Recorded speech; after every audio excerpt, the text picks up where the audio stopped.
Alam naman natin na ang templo ay place of worship. Doon ginagawa ang pagsamba sa Diyos, doon ginagawa ang pagpupuri sa Diyos, doon din ginagawa ang mga pananalangin at paghingi sa Diyos. Saan ba natin ginagawa ang mga pananalangin at paghingi sa Diyos? Eh di sa mga fellowship, sa mga prayer meeting, sa mga simbahan, sa kung paanong nagpaparusa tayo, kung paanong gumagawa tayo ng masama laban sa mga taong nagkasala laban sa atin.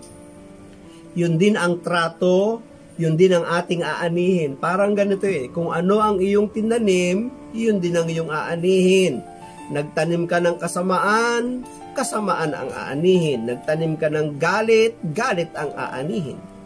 Nagtanim ka ng kapayapaan, kapayapaan ang iyong aanihin. Nagtanim ka ng pagmamahal, pagmamahal ang iyong aanihin. Ganun din Sa harapan pala ng Diyos, kung ano yung ginamit nating takalan, yun din yung takalan na gagamitin sa atin. Sabi ng Luke chapter 6 yun, di ba?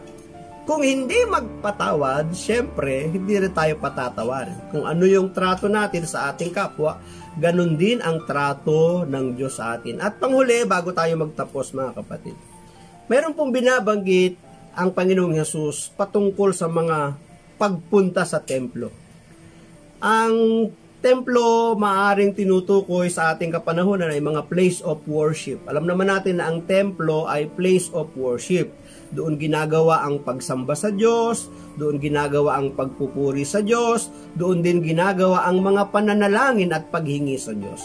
Saan ba natin ginagawa ang mga pananalangin at paghingi sa Diyos? Eh di sa mga fellowship, sa mga prayer meeting, sa mga simbahan, sa mga building, sa mga opisina, sa mga basketball court, covered court, sa tabi ng daan. Diyan tayo gumagawa ng mga panalangin. Sabi ng ating Panginoon, kung ikaw ay maghahandog, tignan po ninyo kung ikaw ay maghahandog, at sa iyong paghahandog, papunta ka pa lang sa paghahandugan mo, naalala mo na may taong mayroong sama ng loob sa iyo. Tingnan nyo malinaw po yun. Hindi ikaw yung may sama ng loob na maghahandog. Kung maalala mo na mayroong tao na may sama ng loob sa iyo, puntahan mo muna siya, makipag-ayos ka sa kanya, at kapag kayo nakipag-ayos na o nagkaayos na, saka mo balikan yung handog mo at ihandog mo. Bakit? Kasi maaaring walang kwenta, walang kabuluhan, walang saysay, yung gagawin mong pagdadala ng handog mo sa Kanya, sa Diyos.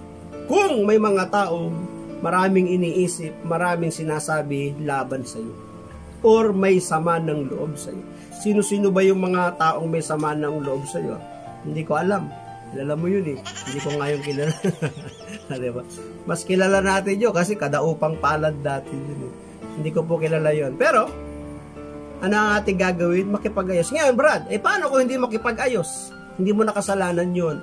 Wala ka ng pananagutan doon kung hindi makipag-ayos. Ang mahalaga, ginawa mo yung hakbang, yung formula na iniuutos ng ating Panginoon. Lord, hindi po nakipag-ayos sa akin, ayaw.